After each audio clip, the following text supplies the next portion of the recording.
एक बुढ़िया थी, उसका एक ही बेटा था। वह हमेशा यही सपने देखती थी कि उसके बेटे का विवाह होगा तो बेटा और बहू दोनों मिलकर उसकी बहुत सेवा करेंगे और उसे घर का भी काम नहीं करना पड़ेगा।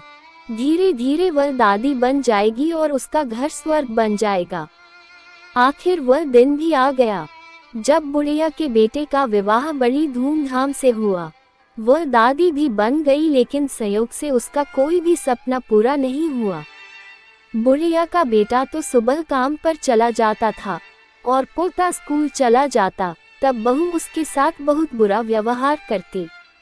बहू बुढ़िया से घर में झाड़ू लगवाती, झूठे बर्तन साफ करवाती और टूटे फूटे बर्तनों में उसे भोजन देती।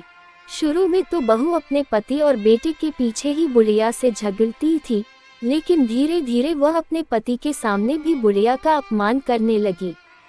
एक दिन टूटे बर्तनों में बुढ़िया को भोजन करते देखकर उसके बेटे को बहुत दुख हुआ।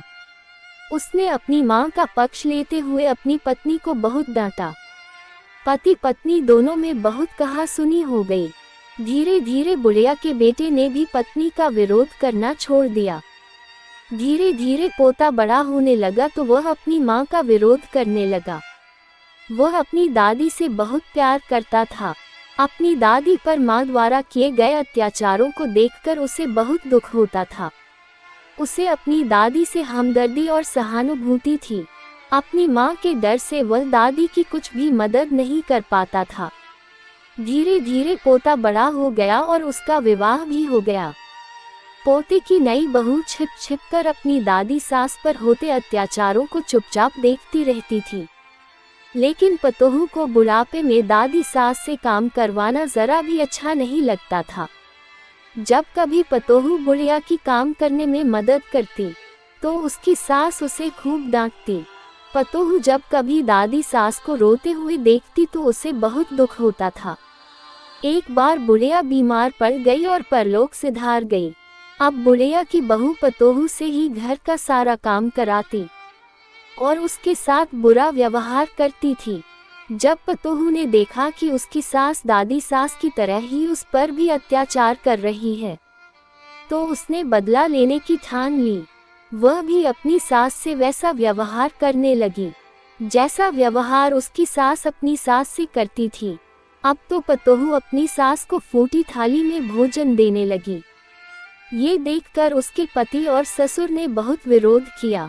पतोहू ने अपने ससुर और पति से कहा, मेरी दादी सास जितनी मेहनती और सीधी थी, जब माताजी उन्हें फूटी थाली में भोजन देती थी तब तुम कुछ क्यों नहीं बोले? उन पर होने वाले अत्याचारों को तुम दोनों चुपचाप देखते रहे, तब क्या तुम्हारे मुख पर ताला पड़ गया था?